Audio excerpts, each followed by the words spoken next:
So don't take him wrong, okay? But all he's saying is कि अगर तुम बैठते हो मेडिटेशन में, तुम्हारा माइंड क्वाइट नहीं होता है, तो इसका मतलब तुम्हें और मेहनत करनी पड़ेगी कर्म योगा करने में. It's like the same thing I gave an example of an athlete. He wants to climb this mountain, but if he has not done the sadhana of exercise every day, running and doing this and then you say, oh, I'm going to climb the mountain, flat ho jayega. So that's what it is. So you have to constantly keep doing those sadhana to continuous purity of mind.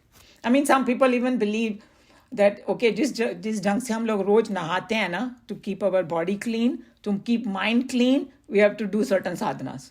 because mind वैसे ही गंदा हो जाता है. राग द्वेष ये वो house holders के लिए तो बहुत ज़रूरी हो जाता है, right?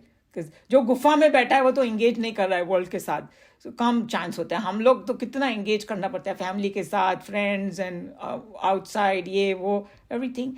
Negative thing come in our mind, So keeping those 5 principles of karma yoga, then we can constantly keep it clean.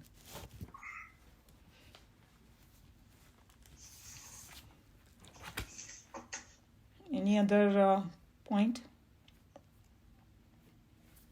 Hari Om Ummanji. Hari Om. Yeah, yesterday I was listening one satsang. Mm-hmm. It was satsang Shivananda का था, ऋषिकेश से. मेरे uncle का गुरु है वो. Oh, तो okay. बता रहे थे कि भाई योगा भी 5 टाइप के हैं. जैसे अभी चल रहा है ना, सबसे पहले तो कर्म योगा. तो वो कर्म तो चाहिए ही, प्योरिटी तो उसमें चाहिए ही. और फिर उसके बाद बोला भक्ति योगा. भाई वो भी नेसेसरी है. Right. कर्म शुद्ध होगा तो वो भक्ति हो जाती है. उसके बाद बोला भाई हठ yoga, which Satguru always specifies. हठ yoga is meant to purify your mind, the thoughts. और उसके बाद बोला राज yoga means to see that almighty power in everyone. And finally he said the Jnana Yoga. So means all these are connected. But you have to work on all these to connect to God. True. Yeah, and Krishna Bhagwan has talked about all of them in Bhagavad Gita. Yeah. All of them. वो बोला है ना, उसमें भी ये नहीं हो सकता है तो ऐसे करो, ऐसे Right. नहीं हो सकता है तो ऐसे करो, और कुछ नहीं हो सकता है तो सब कुछ मेरे अर्पण कर दो. Correct. True. So, and like we said, that there are some souls which are born and they are already so pure from the childhood. Yeah. You can see them. They have those karma yoga qualities already in them, or such giving qualities and all that. They will do things for people, and all that. हम लोग को, train करना पड़ता है हमारे mind को. वो already हो चुका है उनका. So that's why you have different stages and all that of people, And even within karma yoga, there's a big spectrum. There are those 5 things. I may be doing 1 or 2, but I'm still kacha in the other one. So each person has to evaluate themselves. Hey, where am I? Yeah. And then move from there. So that's why you can't compare. You can't, the falana ye sadhana kar raha hai, to main bhi karun. No, it doesn't work that way. You learn everything and then you decide after trying few things what works for you. इसमें लगे ही रहो. Right. Because हम कभी बोल नहीं सकते हम गोल पे पहुंच गए. That becomes a ego. It's true, so true, because जो बोलते हैं जो गोल में पहुंच जाता है ना, वो कभी बोलेगा भी नहीं कि मैं पहुंच गया हूँ. उसके बाद बोलने के लिए कुछ रह ही नहीं जाता है. He loses literally his identity. It's like नदी जा रही है सागर में मिलके, एक बार सागर में मिल गई तो फिर वो नदी नहीं रह जाती. Yeah, true. And then another thing that our teacher used to say, and even Chinmayanand ji used to say, that people try to evaluate कि वो फलाना self realize है, वो फलाना नहीं है. So how do you know? Are you there? Unless you are there, you won't even know. Yeah. Right? So एक self realize, sorry, go ahead Anil ji. No, go ahead, I'm sorry. I was just saying that एक self realize ही दूसरे को पहचान सकता है. हम में तो वो भी capacity नहीं है. Yeah. क्या बोल रहे थे आप? नहीं, मैं कह रहा था कि once you are self realized, then you don't even think about those things at all. No, because you are just the only thing that they think about is, hey, how to help other people. Yeah. They have no other agenda. No other agenda at all. Other people might find some agenda, ढूंढेंगे उनको down करने के लिए, मगर अगर आप उनको सच्चे हृदय से देखोगे तो यही दिखाई देगा कि उनका आपस का पर्सनल एजेंडा कुछ है ही नहीं. And they see divinity in everything around. Exactly. So, true. Anybody wants to say anything else for Bhagavad Gita? About this question, whether the realized people or the saints have any desires. That's a lot of time that question has been asked. And Gurudev explained that with an example. I'm sure you must have heard that also.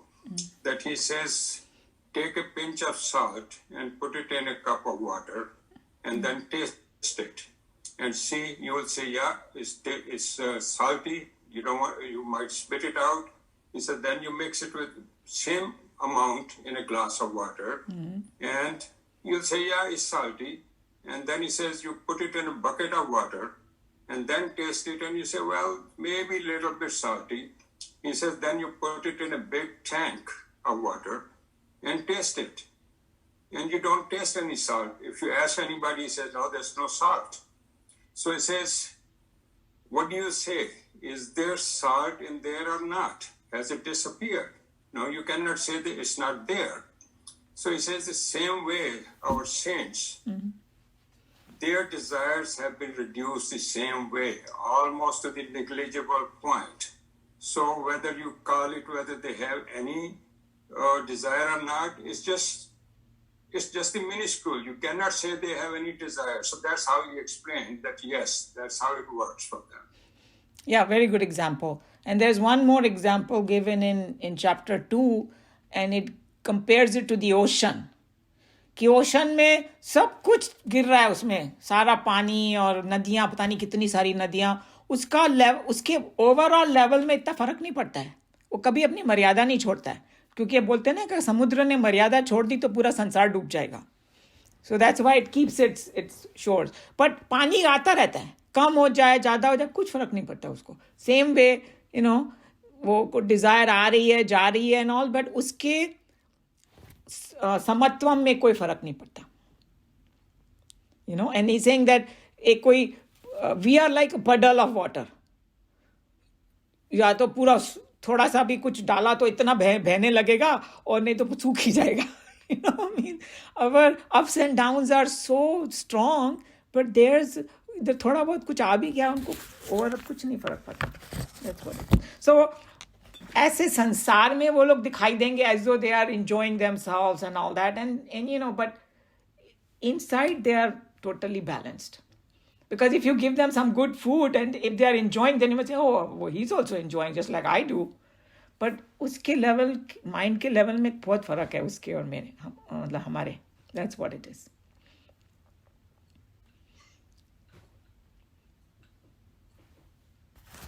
Shall I close Bhagavad Gita? सर्वधर्मान् परित्यज्य मामेकं शरणं व्रज अहं त्वा सर्वपापेभ्यः मोक्षयिष्यामि मा शुचः. हरि ओम श्री गुरुभ्यो नमः. हरि ओम. Start with the prayer.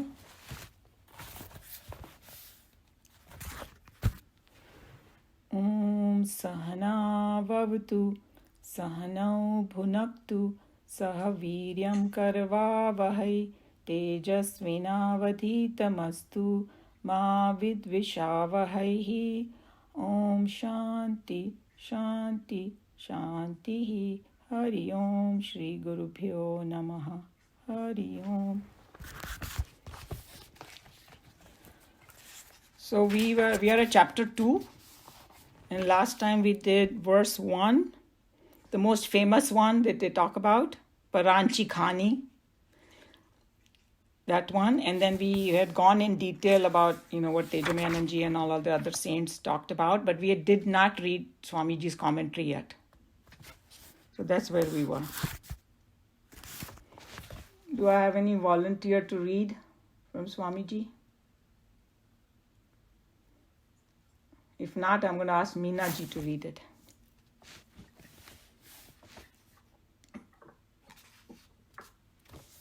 The self-existent Brahma created the senses with outgoing tendencies. Therefore, man beholds the external universe and not the internal self, Atman. But only some wise man, desirous of immortality, with eyes averted, turned within, and with his senses turned away from sensual objects, sees the Atman within. So just to remind ourselves that what was the biggest obstacle that in reaching that higher state is our own senses. That's what he talked about. That God has made them, and God he talked about Swayambhu. Swayambhu is self-created. Yes. And the senses are all outwards. Naturally, they just go outwards. And then he talked about reversing them. And then we discussed in detail that avrutta chakshu. What does it mean? It's not like I'm closing my eyes and trying to see internal. That's not what it means. It means using those senses to pursue the path of Atman. That's what it means. So that's the main point was with avrutta chakshu what it was. And he's saying there are only very few people who did it, and they called them dhira purusha, if you remember. Dhir, and there were two qualities of dhir purush, vivek and vairagya. So the person who has both, with vivek jan vairagya, those are the people who will pursue the other path. And then let's see what he's talking about. Now Swamiji has some other points. Some are similar, some may be different. Being the opening stanza of the part of the Upanishad, we find herein not only an explanation of the sorrows and limitations of the Samskrika world, Sansaric word. Yeah. Samsaric, of course, samsaric world, but also hints on the path trodden by the wise in getting out of the world of tears. So he's talking about that in this verse, he's talked about what is the problem, what are the sorrows and our limitations, but he's also hinted how to, because he talked about avrutta chakshu, right? And then Tejamanaji said that many more verses are going to come now in Kathoupanishad will tell you how to do the avrutta chakshu more and more. Means how to reverse those senses, towards our goal. No religion in the world is without its conception of an all-powerful controller and director in all forms of life, who is himself the creator. This God principle is conceived of by all known prophets and sages as self-born. The Shruti here is repeating this universal concept of God. So I will not go too much in technical, but basically there's a Brahman, and then there is the Brahma, Vishnu, Mahesh, right? Creator, maintenance, and destruction. So that's the God principle he's talking about, and it's considered that Swayambhu. It's coming from the Brahman only, but basically self-born, and that particular, you can say Brahmaji, when he created this, he created the organs which are outwardly extrovert. God the Creator has created the sense organs with a powerful tendency to go outward into the lustful fields of their own individual sense objects. Our ears can detect and listen to even the whispering songs of some distant bird chirping on the branch of a tree, through the din and roar of the tramways and trucks, even in the busiest market center. Our eyes can detect what our ears cannot hear. A gross example of this can be had in modern clubs, where one understands what two friends are whispering between themselves by merely watching the movement of their lips. Thus, all our sense organs, ever keeping on galloping outward towards their objects, but never can they be turned inwards to listen, see, smell, taste, or touch what is happening within the body. So he's just telling a scientific fact. Firstly, he's saying that how powerful are these sense organs. And that if our mind is connected to the sense organs and if we concentrate, we can detect amazing things. That's what he's saying. Pure bheed bhaad maybe you can hear one thing that you want to hear if you concentrate on it, or you can see. And if somebody was saying that when we look at, my son was telling that, oh mom, we can see the Andromeda. And my eyes are not that good, but he has detected one star that is actually a galaxy. And God knows how many light years away it is. But our senses can see it, right? Very small, but we can see. So it's just telling you the power of senses, but then also it's telling you the fact that they cannot be turned inward to look at ourselves. Those are scientific fact. But when he's talking about that avrutta chakshu, it has a slightly different meaning. That's what everybody needs to remember. Okay. This portion of the text has been, more often than not, completely misunderstood both by casual readers and studious scholars. Shankaracharya's commentary has been always the sanction for the misinterpretation. Shankaracharya, no doubt, has interpreted it rightly as Parmeshwara punished the senses, meaning Lord cursed the senses. This is misconstrued as disrespect of philosophy towards the external world. No such implication has been even distantly echoed here. It only says that to those who are practicing the higher yoga of meditation, the sense organs are a curse inasmuch as they refuse to be easily turned within.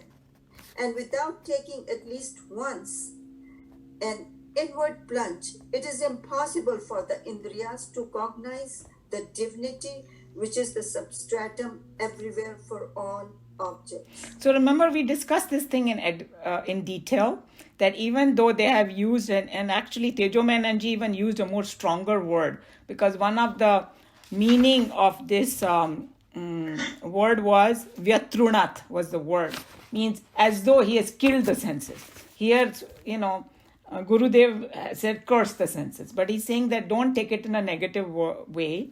All they are saying is the person who wants to meditate or who wants to go towards the Atma, unke liye, as though it becomes a curse because it keeps pushing you outside and you have to make efforts to turn it around. That's all it means. So take it in the right context, he's saying. Therefore, that the Lord cursed the sense organs is not to be understood literally. Else, the entire chapter would be advising a negative yoga of suppression and not a positive dharma.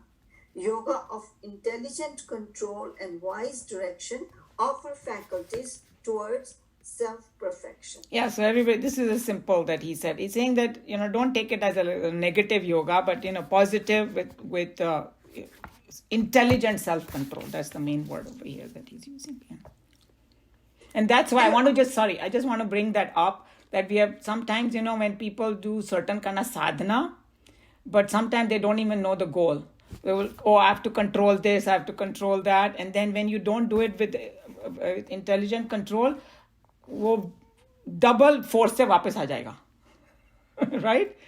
Like you're trying to suppress something, and for a while, you feel so good. Yes, I did. But then double force, it'll come back. So that's why that intelligent control is very important. Yeah. There are a rare few who in themselves represent those who stand on the last landing ground on the stairs of evolution, and who, wishing to reach the very roof of existence, control their sense organs and thus turn their entire attention into their own within, where they hope to discover the well of knowledge and source of all life, the self. Unless a seeker has come to feel an irresistible urge. Yeah, go ahead. Don't worry. urged to know the nature of the self and to experience as the self the fullness of life, he will not find in himself the required sense of introvertedness, nor the required amount of moral courage, intellectual conviction, mental heroism, psychological guts, and spiritual nerve to dam the outward flow of his indriyas and thus send the stream of attention in him back again to its very source, the Atman. Indeed, such full-blown men are rare in any generation. My God, Swamiji really uses some amazing language, right? So he's talking about that Dhira Purush. And then Tejomayanandi has mentioned, right? Some people have not even heard about this Atman and Brahman, right? And some, not all of us, everybody is coming from different situation. I had not heard about it when I was growing up. So it's like, you could go your entire life not even hearing about it, that there is something called Atman and Brahman. After you hear it, then you're like, okay, hell, and you don't make any effort, right? And then some people will make an effort but don't stick with it. So he's talking about, that's why he used the thing that feel an irresistible urge to know this. And that's why the word is called jigyasu. I think that Joe was talking about that word jigyasu, that unless you become a jigyasu, you won't be able to. And then, we were talking about sense control in Bhagavad Gita, right? We did. That unless you become yoga ruda, you cannot reach there. He's telling you the difficulty in yoga rude. It's not that easy to become yoga rude. And then all the things he said, you need moral courage, intellectual conviction, mental heroism. मतलब इतना उसको वीर बनना पड़ता है, psychological guts and spiritual nerve to dam the outward flow. मतलब कितना difficult है, But I think to me, the best remedy that Krishna Bhagwan, it may be difficult, but if you start with Karma Yoga, you will get there. It's such a solace if you think about it, that when we read this, we get a little bit discouraged, but then he's already also given us the path. I think that's why I find Krishna Bhagwan a very kind. If you read Upanishad, you lose heart very quickly. So, oh my God, am I be able to do this or not? I mean, they're going to talk about Karma Yoga in this one also. But Krishna Bhagwan, because he's talking to Arjun, who is his friend, he really is very gentle in his approach. And he, yes, you can do it. Yes, you can do it. But I thought this paragraph was quite amazing. What are the things required to turn those, or having become yoga rude? Krishna Bhagwan is, because it's like a gradual process and it takes you there. Yeah. This is for the hardcore people who just sit there and that's all they want and that's it. Because, that is what, go ahead. That is for the householders. And that's what is taking Krishnaji. But here, exactly, it's right. like, okay, that's it, nothing else. Because the people who are supposed to be studying Upanishads, they are already done all the Vedas, right? हम लोग तो ऐसे ही कर रहे हैं. So you're right. But Krishna Bhagwan, Bhagavad Gita picked up a householder. So, who's Arjuna. And that's why we feel. But you can see the subject matter is the same, right? Yeah. It is the same. So, but that's what is called one of the Upanishads. Correct. Like the Gita itself. Yeah. Because it has the essence is the same there. So I think the approach is more gentle in Bhagavad Gita. Yes. Yeah. Mm-hmm. It is evident how Lord Death has, in this beautiful stanza, summarized the cause for the disease of death and also described the specific for its remedy. No wonder then if there is no other stanza in all our scriptures which is so often quoted from platforms, from pulpits, in courts, and in temples. So, like I was mentioning that even Tejomayanandi said that this is a one that they study very thoroughly and they quote a lot. And I didn't know about that, but now that you know some of these words, Paranchikhani, you will see when you hear people talking, they are going to talk about this. So, any question, comment, or anybody wants to add anything to this verse?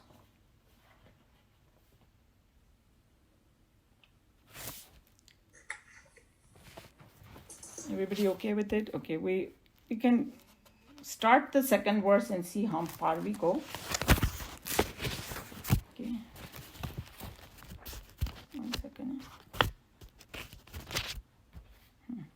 Okay, so the second verse is Paracha kamannuyanti balaha te mrutyoryanti vitatasya pasham atha dhira amrutatvam viditva dhruvam adhruvam veshvivaha. This in this Sanskrit is really tongue twisting. Na prathayante. So paracha is the same word is coming from the first verse, external. Kaman is pleasures. Anuyanti, pursue. Balaha, children. So here when they're talking about children, they're talking about from the spiritual perspective. Not the literal meaning of, that some koi bacha hai. Not from the spiritual level, who are children and who are grown up, who are matured. Te is they, mrityo is of death. Yanti is fall into or go. Vitatasya, widespread pasham. This vitatasya is that word that we were talking about, जाल फैला देना. जैसे कोई मछली पकड़ने के लिए जाल फैलाता है तो उसमें सारी मछलियां फंस जाती है. So we were talking about that मृत्यु ने जाल फैलाया हुआ है. That's what it means here.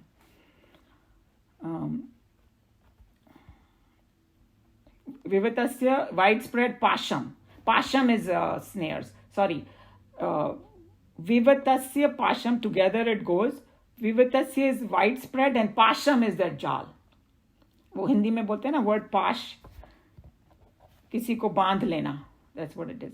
Atha is but or so. Dhira, the wise man. So this is again the word we have discussed in detail. What is the meaning of dhira, because Krishna Bhagwan uses dhira a lot in Bhagavad Gita also. Amrutatvam, immortality. Dhiras are the one who are seeking immortality, saying. Viditva, having known. Dhruvam, and which is eternal. Adhruveshu, among the mortal things. So there are two words, dhruvam and adhruvam. And we know that dhruvatara, right? The one that always remains there. So something that is eternal, usko dhruvam bolte hain Sanskrit mein, and one which is ephemeral, changing constantly, those are adhruvam. Iha is in this world. Prathayante, they do not desire. So let's see what it is, and I'll bring some points from Tejomayananji, and then we will read Swamiji's commentary. So this verse is kind of expansion of the first one. Okay? That's what it is. So here he's talking about the word balaha is literally means like children, like I said. They pursue. Anuyanti means they pursue. So what do they pursue? They pursue external objects. Okay. So now here when they talk about balaha, they're talking about from the spiritual perspective. So somebody could be a 90-year-old will be still balaha if he is extrovert all the time, So we have to remember that. So Tejomayananji was explaining that why do they pursue that? Because it's very attractive in the world. Very glamorous, attractive, tempting, so you fall prey to that. You just think that that's what is going to give you so much happiness. And he brought out a very interesting point, and Anilji was talking about it in Bhagavad Gita earlier. He was saying that, if you see from the spiritual perspective, he said, children and adults, they both play with toys only, and they buy only the price changes of the toy.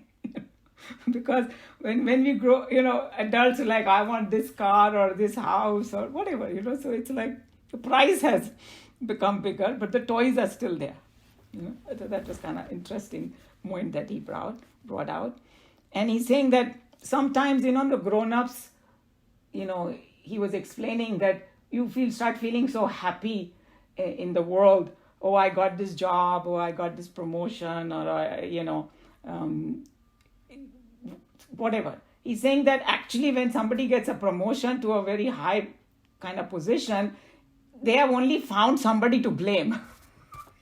He was just reminding that, don't be so happy about it because you think that, oh, it's going to give me so much happiness, it'll give me so much money. Utna he responsibility होगी, उतने जूते भी खाने पड़ेंगे, Basically. So that's what he was just saying, that people get so happy.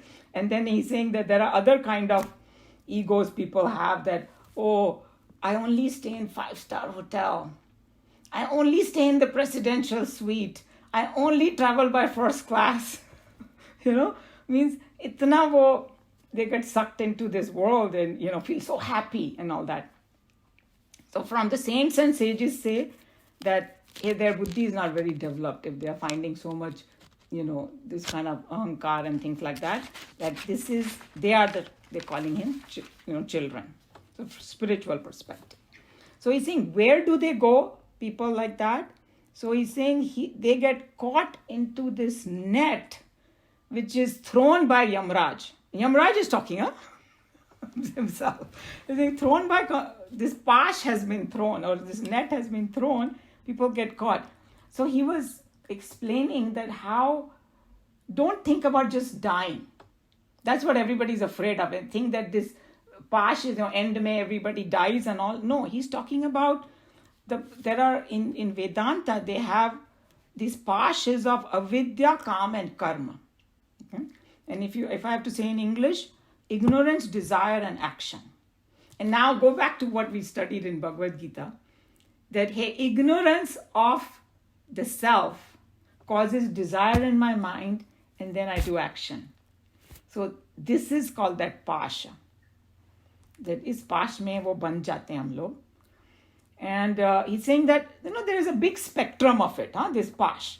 There are some people, to fulfill their desire, they will do criminal activity. Right? The desire gets so strong, they lose the sense of morality and immorality, and they will do that. So that's one spectrum. The other one is, they will do a lot of good work, but their desire is what? Heaven mil jaye mujhe. All the yagna, yagas that we do, after I die, I want to go to heaven, not hell, and just live in peace, and I'm not going to have any bodily issues and, old age and whatever, disease and all that. Wo bhi ek trap hai, according to this. That's the most important thing, because we might think that doing a lot of good karma to get good results is something great. No, it's a trap also, according to this. So that is a trap that it is. And then I already discussed it, but he was talking about that, hey, we have this WWW now, World Wide Web, that pash phailaya hua hai, electronic pash, that we get caught up in. I was talking about that WhatsApp and all those TV and all those, those are like practical example of the pash for us. So he's talking about that these dhira people, he talked about dhira people in first verse, right? Here he's opening up the dhira people, meaning a little more.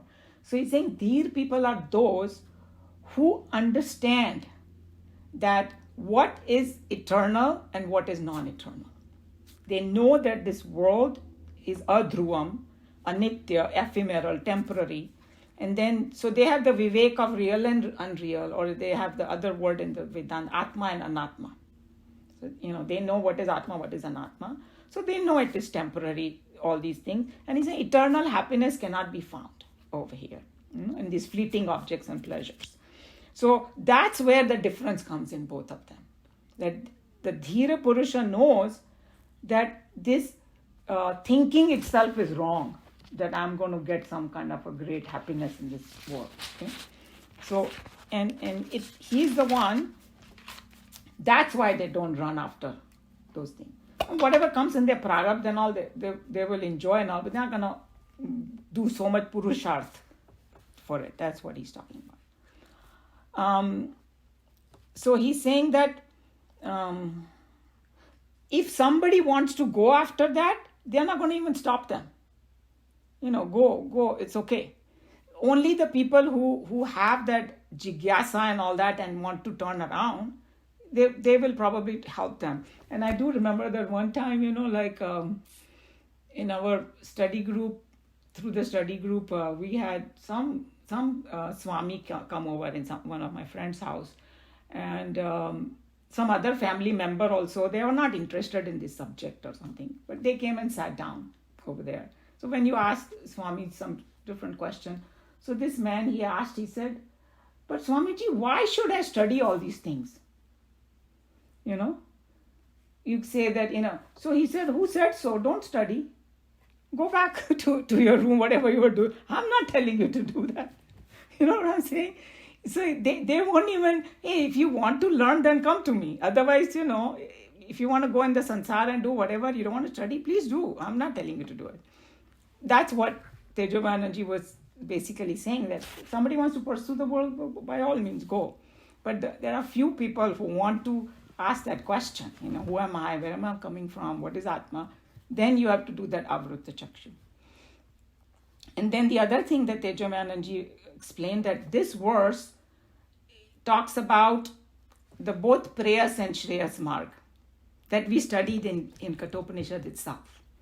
That Preyas is temporary happiness, but then lot of unhappiness later on. Shreyas mein shuru mein taklif hoegi, because you are taking these senses and you are using them to pursue, some other path, but then the long-term happiness. So the first two lines are telling you the path of Preyas, and the other two are telling you the path of Shreyas.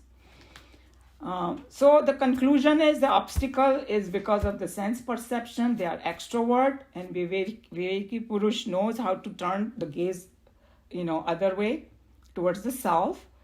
And if you don't do that, you will be caught up here and there. And wise people don't fall into that trap. And the next mantra is going to tell you more about how to do that. And that reminded me of one quote that I read of Osho. He said that mind can only go two different places and no other place. Either it can go toward madness or it can go towards meditation. And the basic idea is that either, you get caught into the jal of sansar, or you turn it and go to the other side. It cannot remain in the middle. So if you don't do something, in other words, if you don't pursue the self, it will get caught into the jal. It's the nature of it. So I thought that was an interesting quote. So this was some of the points from Tejomayananji. But anybody has any question, comment, or want to add anything? Just wanted to say, Nachiketa was offered the Brahmalok, the topmost, but he saw the limitation. It was still limited. It was going to end maybe after billions of years or whatever. He saw the end, and therefore he said that he didn't even want that. You can keep it. He had the audacity to tell you only keep it. Yes. Yeah. Amazing. That's why that story form is so powerful, right? Yeah. That was a good connection.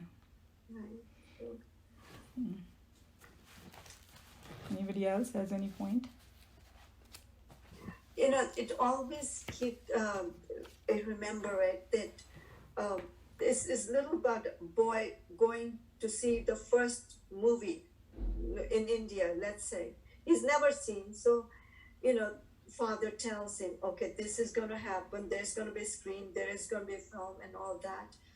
And so watch for it. So by the time they go there, the movie's already started. Mm-hmm. So he's watching the movie. He understands, okay, this is movie, this is that. Then he whispers to his father, where is the screen? Where is the screen? Then he keeps on saying, okay, behind. Oh, you mean it's Krishna? You mean it's this thing? You mean it's this thing? Is that what it is? No, it's behind it. Till the intermission time when it goes off for a while. Then he understands this is the screen. Mm-hmm. Yeah, this is the screen on which is a spirit. And the same way, what we do, it behind that we don't understand the substratum. This, whatever we are doing, it's all that movie going on, which we are creating and playing, not knowing the substratum underneath, the screen underneath. Very good example. Yes. So if we keep that in mind, there's something else, the light that is there. Even when we sleep, or when we dream, we see things. But what light is there behind it? So if we keep that in mind all the time, I think that there's something behind that light which is giving us, because of which we are saying, because of which everything is happening. It's like the little kid is teaching us. To me, that example taught me to keep that in mind, that there is a screen behind all that we do, and that screen is the Atman. Yeah, this example is very powerful one. What Meenaji said about the screen and the movie, because we in our 10th grade we use this a lot, because children understand that without the screen, the movie we cannot see. So without that Brahman, the world cannot be. But while the movie is going on, you cannot see the screen. Exactly what Meenaji said. So that's why you have to stop the movie to see the screen. And that's what the meditation, what Krishna Bhagavan is talking about in chapter 6, is that meditation is stopping the movie. You see, but there are two ways of seeing it. The Advaita way is different and this is different. Some people have to stop the movie to see the screen. What Advaita says is that while this is going on, you have to see the oneness that is behind it, the Atman. There are two ways of seeing the same. Yeah, you can say that. Basically, what they are saying is, in meditation, the kind of one he's talking about, for which takes self-realization, that kind of meditation. Once you see, it becomes firm, then when you go back to the world, you're not going to forget it. It's and like, you see this way. yes, even if the movie is going on, it's you will know that it is temporary. And that's exactly the Dhir Purusha. Yeah. So for us, the problem is we kind of know intellectually, but hum bahut jaldi bhool jate hain. Right? Like Tejo Anand used to always say that it's like you give so much reality to your life that you forget it's a relative reality. Yes.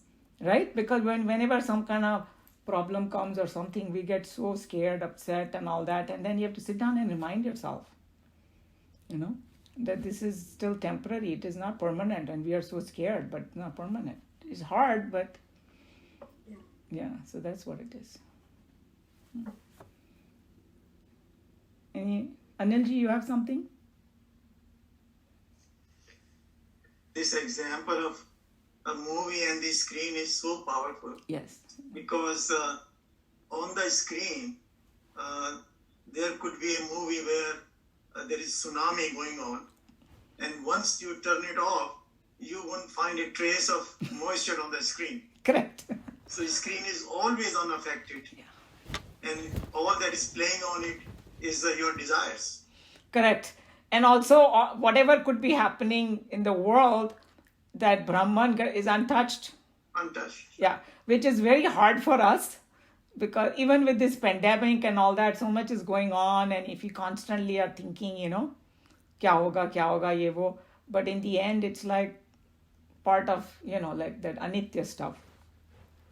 I think to me, that's when it helps to remember this, to keep our center.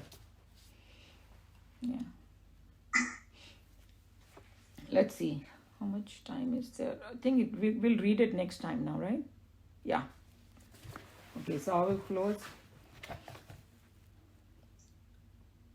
Om Sarve Bhavantu Sukhinah, Sarve Santu Niramaya, Sarve Bhadrani Pashyantu, Ma Kaschid Dukha Bhag Bhavet. Hari Om Shri Guru Bhyo Namaha. Hari Om.